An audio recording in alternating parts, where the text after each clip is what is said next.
হরে কৃষ্ণ কৃষ্ণ কৃষ্ণ হরে হরে, হরে রাম রাম রাম হরে হরে। আপনাদের সবাইকে তীর্থ গোবিন্দ দাস চরণে সশ্রদ্ধ অনন্ত কোটি প্রণতি নিবেদন করি এবং আমার ভাই এবং বোনদের অনন্ত কোটি ভালোবাসা প্রদান করি। তো নতুন বছর আশা করি আপনারা সবাই ভালোভাবে কাটুক, ভগবানের কাছে প্রার্থনা করি এবং প্রত্যেকটা মুহূর্তে যেন ভগবানের কৃষ্ণ চেতনা এবং আনন্দের মধ্যে দিয়ে প্রত্যেকটা মুহূর্তে যেন ভালোভাবে আপনার দিন অতিবাহিত হয়, সেটাই ভগবানের কাছে প্রার্থনা করি। তো আপনারা জানেন সামনে আসে কি অত্যন্ত অত্যন্ত সবার জন্য পবিত্র দিন, কি অক্ষয় তৃতীয়া মহামহোৎসব। জয় অক্ষয় তৃতীয়া মহামহোৎসব কি জয়। কবে? 20শে এপ্রিল সোমবার, 6 বৈশাখ, বৈশাখ মাসের 6 তারিখে। তো আপনারা অনেকে অনেক বিভিন্ন শুদ্ধ ভক্তের মুখ থেকে, মহারাজদের, গুরুদেবদের, বৈষ্ণবদের মুখ থেকে শ্রবণ করেছেন। তো আমি চেষ্টা করব যতটুকু বলার। তো এই অক্ষয় তৃতীয়া দিন কেন এত গুরুত্বপূর্ণ? সবাই বলেন এই দিন অনেক কিছু করা উচিত। কেন গুরুত্বপূর্ণ, কেন এই দিনটা আমরা মানবো, সেটা আমাদের অবশ্যই জানা দরকার। তবে না আমরা ভালো। যেমন আমরা ভাবি কি, আমরা অন্য কারো উপাসনা করলে, আমরা কৃষ্ণ উপাসনা করে কি লাভ কি? কেন কৃষ্ণ বলেছেন সর্বধর্মান পরিত্যাজ্য মামেকাং শরণাগত। যত প্রকার ধর্ম আছে সমস্ত ধর্ম পরিত্যাগ করে আমার শরণাগত, আমি তোমার সমস্ত পাপ থেকে মুক্ত করবো। তার জন্য আমরা জানতে পেরেছি, তাই ভগবান কৃষ্ণের শরণাগত হয়েছি। তো এই অক্ষয় তৃতীয়ার দিনে এমন কি জিনিস এত গুরুত্বপূর্ণ? ওই দিনটা অন্য দিনটা কেন নয়? ওই দিনটা আমরা যা করবো সেটা অক্ষয় থেকে যাবে। সে আপনি দান করুন, কি বৈষ্ণব সেবা করুন, কিংবা গ্রন্থ অধ্যয়ন করুন, গঙ্গা স্নান করুন, ভগবানের সেবা পূজা অর্চন করুন, যা করবেন অক্ষয় থেকে যাবে। কিন্তু অন্য দিন কেন এতটা গুরুত্ব বলছে না? কেননা এই দিনে 32টি কার্য সাধিত হয়েছিল, যেই কার্য সারা মানে কি বলবো যুগ যুগ ধরে বিরাজ থাকবে, এটা কোনো ক্ষয় নেই, অক্ষয় থেকে যাবে। এই অক্ষয় তৃতীয়ার দিনে এইসব মানে কার্যগুলো হয়েছিল। তাই আমি আপনাদের সেই 32টি যে কার্য মানে এখানে সৃষ্টি হয়েছিল, বা সেগুলো সারা যুগ যুগ ধরে বিরাজ থাকবে, ক্ষয় হবে না। তাই আচার্যরা বলছেন এই অক্ষয় তৃতীয়ার দিনটা যেমন এইসব কার্য তারা সবসময় আছে, আমরাও যদি এই দিনটায় ভগবত ভক্তি কেন্দ্রিক যা কিছু ভালো করবো সেটা কি হবে? অক্ষয় থেকে যাবে। আর যেগুলো খারাপ কর্ম করব সেগুলো কিন্তু অক্ষয় থেকে যাবে। তা অত্যন্ত, যেমন ছুরি কি হয়, খুব ভালো কাজেও লাগে আবার খারাপ কাজে লাগে। তাই এই দিনটি ভালো কর্ম করলে আপনার মঙ্গল হবে এবং আপনার অক্ষয় থেকে যাবে, আর খারাপ কর্ম করলে কি হবে? সেটাও অক্ষয় থেকে, তার ফলে আমাদের পাপ, নরক যন্ত্রণা, বিভিন্ন রকম কষ্ট ভোগ করতে হবে। তাই আমরা আগে আলোচনা করি এই অক্ষয় তৃতীয়ার দিনে কি কি জিনিস হয়েছিল, কি কি ভগবানের অবতার হয়েছিল, যার জন্য অক্ষয় থেকে গেছে। আপনারা মন দিয়ে শুনবেন। আমি 1 নম্বর থেকে 32টা পেয়েছি, তাই আপনাদের কাছে আমি শেয়ার করছি। আপনারা অনেকের মুখ থেকে অনেক কিছু শুনেছেন, তো সবগুলোই ঠিক। তো আপনারা সেই দৃঢ় বিশ্বাস গ্রহণ করুন, পালন করুন। মেন বলার উদ্দেশ্য হচ্ছে তারা এগুলো করে সিদ্ধি প্রাপ্তে অক্ষয় থেকেছে। এখন আমি নিজে, সবাই নিজে নিজে চিন্তা করবেন যে আমি এই দিন কি এমন করব যেটা অক্ষয় থেকে যাবে এবং জগতের মঙ্গল হবে এবং ভগবানের প্রিয় হয়ে যাবে। এইটা আমাদের মাথায় রাখতে হবে। আর একটা কী করতে হবে, এই কথাগুলো সবাইকে বলতে হবে যে দেখুন এই দিনে এইগুলো হয়েছিল বলে অক্ষয় থেকে গেছে। তা আপনারাও এখন থেকে মানসিকতা রাখুন যে এই দিন আমি কি করব যেটা অক্ষয় থাকবে, আমার মঙ্গল, জগতের মঙ্গল, পরন্তু কৃষ্ণ আমাদের জন্য অত্যন্ত প্রসন্ন হবে। কেমন? তো দেখুন, প্রথম হচ্ছে এই অক্ষয় তৃতীয়ার দিনে কী হয়েছিল? পরশুরাম অবতার আবির্ভূত হয়েছিল, জানেন তো আপনারা। তারপরে কি, এই যে আমরা রথযাত্রা আসছে না, এই রথযাত্রা অক্ষয় তৃতীয়ার দিন থেকে শুরু হবে, মানে তৈরি করার জন্য। তারপরে কি, আমরা যে গঙ্গার কাছে যাই, সমস্ত পাপ মানুষ এসে গঙ্গায় কি বলবো দিয়ে যায়, আর সেই গঙ্গা মাতা খুব মানে ভার গ্রহণ করে সেই পাপ, সেই গঙ্গা দেবী ওই দিন আবির্ভূত হয়েছিল। তারপরে কি, আমরা যে মহাভারত শুনছেন, সেই মহাভারত লেখা ওই দিন থেকে, কোন দিন? অক্ষয় তৃতীয়ার দিন থেকে শুরু হয়েছিল। ক নম্বর হলো? 4 নম্বর। এবার আছে 5 নম্বর। 5 নম্বর কি? সূর্যদেব দ্রৌপদীকে অক্ষয় পাত্র দান করেছিলেন। 6 নম্বর কি? সুদামা আমরা জানেন গরিব ছিল, কিন্তু ভগবানের প্রতি খুব বিশ্বাস ছিল বলে তো ভগবান কি করলেন, তার ভক্তকে কিন্তু কষ্ট দিতে চায় না, আর ভক্ত কোনো ভগবানকে চায় না।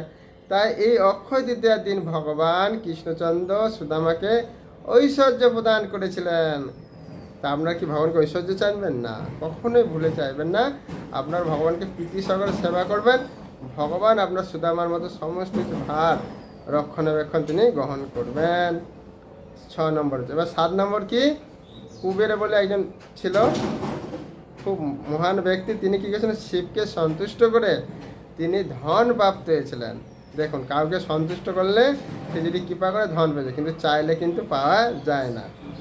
8 নম্বর কি? বদ্রিক আশ্রম যে ধাম, ওই দিন থেকে দরজা খুলে দিবে, আপনারা দর্শন করতে পারবেন। জয় বদ্রিক আশ্রম ধাম কি জয়। 9 নম্বর কি? এই দিন থেকে ভগবান কৃষ্ণচন্দ্র বা গোপাল বা আপনাদের জগন্নাথ বলদেব সুভদ্রা মায়ের পুরীতে বা আমরা জানি রেমুনাতে, এই দিন থেকে চন্দন যাত্রা 21 দিন পর্যন্ত চলবে। কিন্তু এই অক্ষয় তৃতীয়ার দিন থেকে শুরু হয়েছিল। আমরা জানেন মাধবেন্দ্র পুরী পাত্রকে বলেছিলেন গোপাল যে আমার খুব কষ্ট হচ্ছে, আমার জন্য মলয় পর্বতে যে চন্দন নিয়ে আসে, আপনারা জানেন তো এই লীলা। তো এই দিন থেকেই চন্দন যাত্রা শুরু হয়েছিল। তাই আপনাদের যার যার বিঘ্ন আছে, কেউ হয়তো অজুহাত দেখাবে, প্রভু আমার তো বিঘ্ন নাই, আলেখ্য আছে। তাহলে আলেখ্যও থাকলে আপনারা যদি প্রীতি শ্রদ্ধা সহকারে ভগবানের কপালে তার সমস্ত অঙ্গে চরণে অর্পণ করেন, তাতেও আপনার সেবা গ্রহণ করবেন, কিন্তু দয়া করে অজুহাত দেখাবেন না, কেমন? তারপরে কি বলছে? 10 নম্বর, সত্যযুগ সমাপ্ত হয়েছিল আর ত্রেতা যুগ শুরু হয়েছিল এই অক্ষয় তৃতীয়ার দিনে। কিন্তু এগুলো যা বলছি সব অক্ষয় তৃতীয়া নেই। 11 নম্বর কি? বাঙ্কে বিহারীর আপনারা অন্য দিন চরণ দর্শন পাবেন না, কিন্তু এই অক্ষয় তৃতীয়ার দিনে তার চরণ দর্শন করতে পারবেন। তাই যারা বৃন্দাবনে যাচ্ছেন বা বৃন্দাবন যারা বাসী, তারা অত্যন্ত ভাগ্যবান ভাগ্যবতী, কেন তারা ওই দিন একদিনই ভগবান বাঙ্কে বিহারীর চরণ দর্শন প্রদান করেন। 12 নম্বর হচ্ছে অন্নপূর্ণা দেবী আবির্ভাব হয়েছিল, যেটা পার্বতী দেবীর অবতার। এই দিন অন্নপূর্ণা দেবী আবির্ভূত হয়েছিলেন। তারপরে কি? 13 নম্বর, যমুনা দেবী আছে না বৃন্দাবনে, এই দিন বিশেষভাবে খুব সুন্দরভাবে অনেক রকম দ্রব্য দিয়ে যমুনা দেবীর পূজা হয়। 14 নম্বর হচ্ছে হয়গ্রীব বলে একজন অবতার আছে, ভগবান বিষ্ণুর অবতার। এই দিন তিনি আবির্ভূত হয়েছিলেন। আগে কি বলছিলাম? পরশুরাম অবতার। আমরা এগুলো সব নোট করে নেবেন, এটা আপনার সারা দিন প্রত্যেকটা মুহূর্তে কাজে লাগবে, যে অক্ষয় তৃতীয়াটা এই জন্যে কেন আমাদের পালন করা উচিত। এত কিছু হয়েছিল আর সেগুলো সব কিছু অক্ষয় থেকেছিল, তাহলে আমার যা কিছু কেন অক্ষয় থাকবে না? তারপরে কি বলেছে 15 নম্বরে? এই দিনে কেউ যদি পিতা মাতা কারো উদ্দেশ্যে তর্পণ করে, সেই ব্যক্তি অক্ষয় প্রাপ্ত লাভ করবেন। তো যাদের পিতৃমাতায় পরলোক গমন করেছেন, তার উদ্দেশ্যে আপনি যদি গঙ্গায় যে তর্পণ করবেন, তাহলে সে মুক্ত তো হবেই, আর এটা ভগবানের সে অশেষ কৃপা লাভ করবে। 16 নম্বর কি? কামধেনু যে গায়ে আছে জানেন তো, যার মধ্যে সমস্ত দেবতা আছে, সে এই দিন যিনি পূজা করবে তার জীবনে সব কিছু অত্যন্ত শুভ লাভ হবে। এই জন্য কামধেনু গায়ে দর্শন করলে লোকের খুব আকর্ষণ হয় এবং সবাই গিয়ে দর্শন করতে চায়। এই দিনটায় হয়েছিল কবে? অক্ষয় তৃতীয়ার দিনে। তারপরে কি বলা আছে দেখুন 17 নম্বর, শুক্রাচার্য যে আছে আদি শুক্রাচার্য, তিনি বদ্রীনারায়ণকে স্থাপন করেছিল কোথা থেকে? অলকানন্দী থেকে। নদী আছে অলকানন্দা বলে এক নদী, সেখান থেকে তিনি এই বদ্রীনারায়ণকে স্থাপন করেছিল। কোথায়? 4 ধাম যে আমরা যাই, সেই 4 ধামে, কেমন? তারপরে কি 18 নম্বর কি? এই 4 ধাম যে যাত্রা আছে এই দিন থেকে লোক শুরু করে, তার আগে বন্ধ থাকে, এই জন্য কেউ যায় না। এই জন্য অক্ষয় তৃতীয়ার দিন থেকে লোক ওই যাত্রা শুরু করে এই 4টি ধাম দর্শন করার জন্য। দেখুন আজও অবধি সেগুলো আছে, অক্ষয় আছে না? হ্যাঁ। তারপরে কি বলছে 19 নম্বর, শুক্রাচার্যকে সন্তুষ্ট করে লক্ষ্মী দেবীকে সন্তুষ্ট করেছে কে?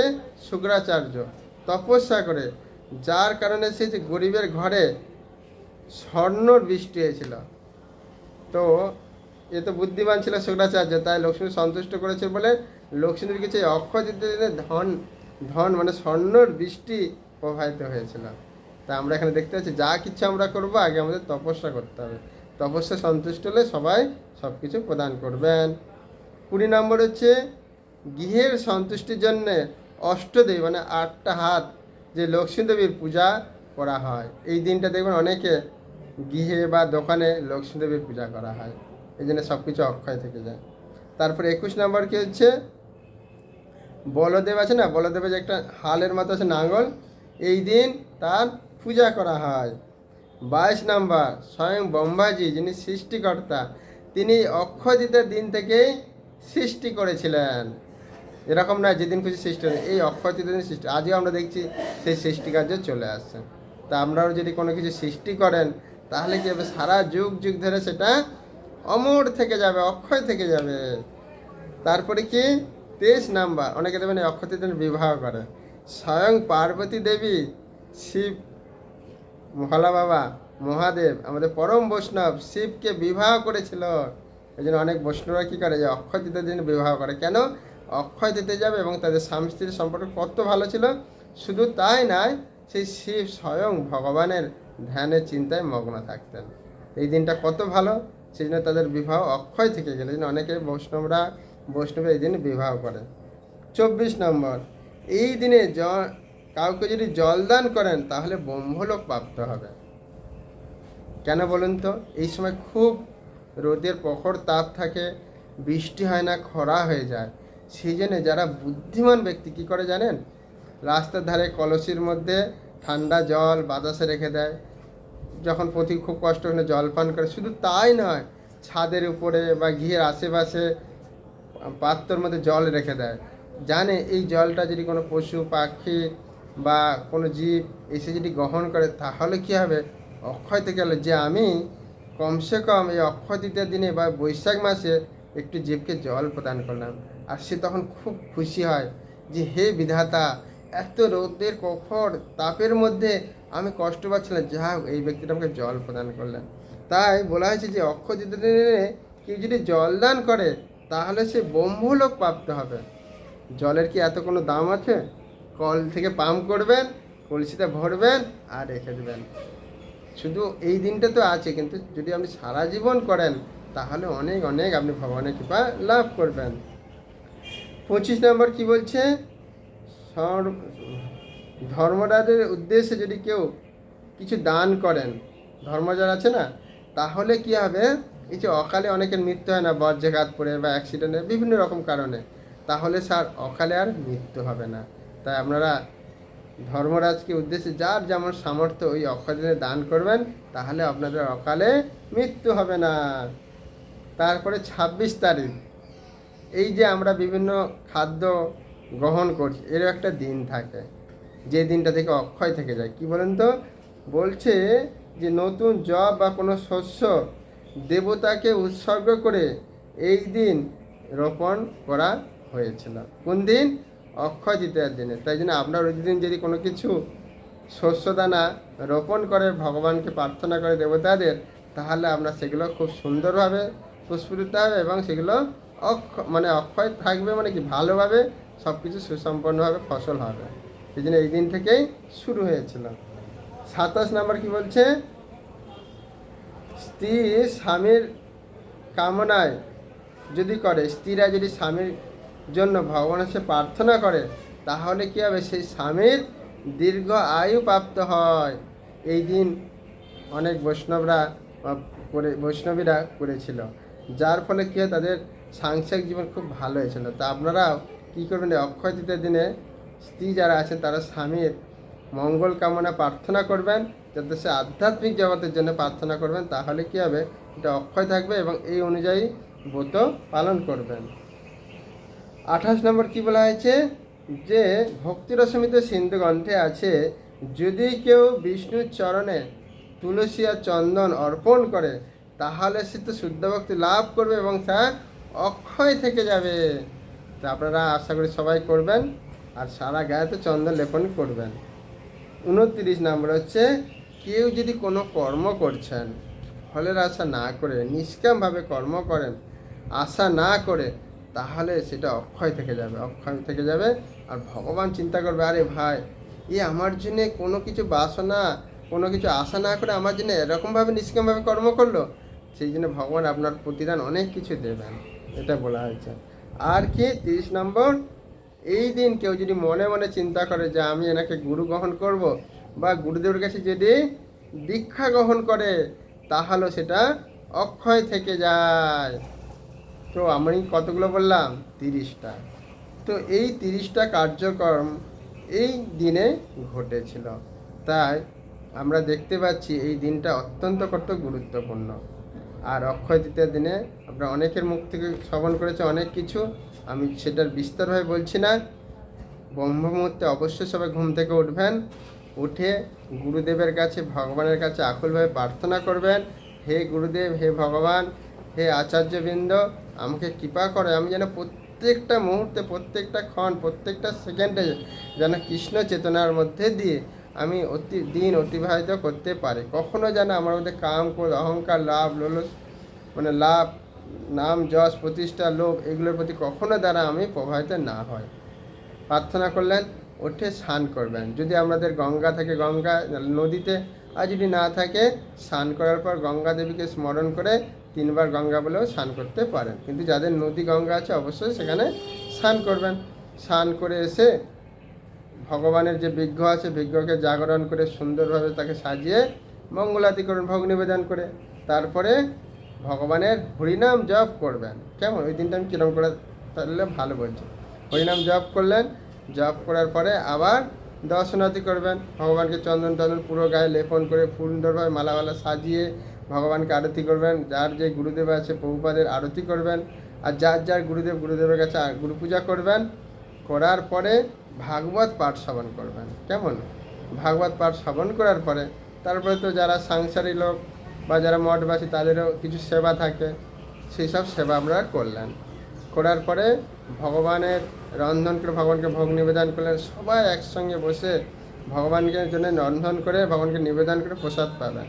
আর যেনারা হয়তো ভাবছেন যে আমরা নিরামিষ খাই না, অবশ্যই তাদের কাছে অনুরোধ করছি, অক্ষয় তৃতীয়ার দিনে অবশ্যই নিরামিষ খাবেন। কেন? ওই দিন যদি আপনি আমিষ আহার করেন, অন্য জীবকে কষ্ট দেন, তাহলে আপনাকে কী করতে হবে? সেটা অক্ষয় থেকে যাবে, তার পরিবর্তে আপনাকে বিভিন্ন কষ্ট পেতে হবে। তাই ওই দিন একদিন চিন্তা করবেন আমি নিরামিষ আহার করব। আর হয়তো আপনি জানেন যে কীভাবে ভোগ লাগাতে, তাও জানেন না।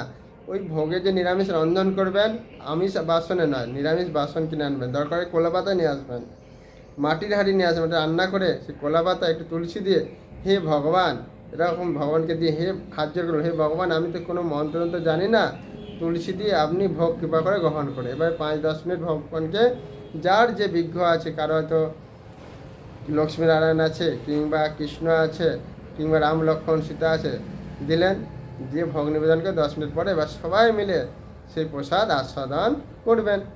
করার পরে কি করবেন? এবার যদি কেউ মনে করে একটু বিশ্রাম করলেন, বিশ্রাম, কেউ জব করলেন, কেউ অন্তরণ করলেন। তারপরে আবার বিকেলে যার যেরকম কাজকর্ম আছে করলেন। সন্ধ্যাবেলায় সন্ধ্যা আরতি করবেন। ঠিক আছে? সন্ধ্যা আরতি করে ভগবানের আবার রন্ধনকে ভালোভাবে ভগবানকে ভোগ নিবেদন করে শয়নে দেবেন। দিয়ে দেখবেন এরকম যদি আমরা সম্পূর্ণভাবে কৃষ্ণ চেতনায় থাকেন, তাহলে কী হবে? আপনাদের মঙ্গল হয়ে যাবে। আর যদি মনে করেন আপনাদের সামর্থ্য আছে, অবশ্যই ওই দিন বৈষ্ণব সেবা করবেন। যার যেমন সামর্থ্য, 1 জন, 2 জন, 10 জন, 100 জন, 1000 জন। আবার যদি মনে করেন যে প্রভু আমি কিছু দান ধ্যান করতে পারি, কেন এখানে দান ধ্যানের মাহাত্ম্য দিয়ে আছে। কেউ পাদুকা, কেউ বস্ত্র, কেউ ছত্র, বিশেষ করে বিদ্যাদান আরও গুরুত্বপূর্ণ ভগবান বলেছেন, জয় একদম পরমাং বুঝে, যে আমার এই গোপনীয় বাক্য উপদেশ প্রদান করেন, তার থেকে আর প্রিয় কেউ হতে পারে না, হবেও না। তো আপনি যদি চান যে গীতা ভাগবত দান করবেন, তাহলে আমাকে কমেন্ট আপনার নাম্বার দেন, আমি আপনাদের নাম গোত্র লিখে দেবেন, তাহলে আমি বিভিন্ন সাধু মহাত্মা দান করব। আর যদি আপনারা নিজেরা করতে চান করবেন। আর বৈষ্ণব সেবা করবেন। আর অবশ্যই সবাইকে জল প্রদান করবেন। আর বৈষ্ণব সেবা করলে অবশ্যই আপনার সামর্থ্য 1 টাকা হলেও প্রণামী দেবেন। অনেকে কী করে, বৈষ্ণব সেবা দেয়, ভোজন করে, কিন্তু দক্ষিণা না, দক্ষিণাটা দিলে কমপ্লিট হয়। কেমন? যদি মনে করেন না আপু আমার সামর্থ্য নেই, তাহলে কি করবেন? মানুষকে মিষ্টি কথা বলে তাদের গুণমহিমা করবেন, তার প্রশংসা করবেন, বা এরকম তার আপনার বস্ত্র দিয়ে একটু জায়গাটা পরিষ্কার তাকে বসতে দিতে পারেন, হাত পাখা দিয়ে হাওয়া করতে পারেন, এভাবে আপনি সেবা করতে মানে যতটা আপনার সামর্থ্য সেই শারীরিক, মানসিক, আর্থিক যে সেবা করবেন সেটা আপনারই অক্ষয় থেকে যাবে, আপনাদেরই গৃহের মঙ্গল হবে। কেমন? 3 নম্বর কি বললাম, ভগবানকে শয়ন দিয়ে দিলেন। শয়ন দেওয়ার পরে আবার আপনারা বিভিন্ন গ্রন্থ, ভাগবত গীতা, চৈতন্য এগুলো আছে অধ্যয়ন করলেন। এবার আপনারা ভগবানের প্রার্থনা করবেন, হে ভগবান, আমার যদি কোনো ভুল ত্রুটি অপরাধ ক্ষমা হয়ে থাকে তাহলে আমাকে ক্ষমা করে দেবে। আমি অক্ষয় দিতে যা কিছু করলাম সব আপনার উদ্দেশ্য করে করেছি, আমি কোনো কিছু আশা করি না, কোনো কিছু ফলের আশা করি না। আপনি যেটা আমার মঙ্গল হবে, যেটা আমার হিতাকাঙ্ক্ষী, যেটা আমার ভক্তি জীবন ভালো হবে বা আপনার কাছে ফিরে যেতে সহযোগিতা হবে, সেইটা আপনি প্রদান করুন। এইটাই আমি আপনার চরণে নিবেদন করি, এইটাই আমাকে সে অক্ষয় প্রদান করুন। তাহলে ভগবান দেখবে যে আমার সন্তান আমার উপর নির্ভরশীল, আমি যেটা দেবো তার যেটা মঙ্গল, তখন কি আর ভগবান খারাপ দেবে? তখন ভালোই দেবে। কেমন? তো এইভাবে আমরা অক্ষয় তৃতীয়া পালন করুন। আর ঘরে যে মৃঘ আছে সুন্দরভাবে সাজাবেন, বিভিন্ন অলংকার দেবেন, সুন্দরভাবে গেট সাজাবেন, ভগবানের জন্য চন্দন বাটবেন, আর কিছু যদি অতিথি সেবা করবেন, অতিথি দক্ষিণা দেবেন, ভগবানের কাছে প্রার্থনা করবেন, দেখবেন আপনার জীবন এই জীবনেই আপনি ভগবানের কাছে ফিরে যাবেন। নিতাই গৌর প্রেমানন্দে, হরি হরি বল। মাধবেন্দ্র পুরী যে কত কষ্ট করেছে আপনারা জানেন, যদি আপনারা চৈতন্য চরিতামৃত পড়বেন।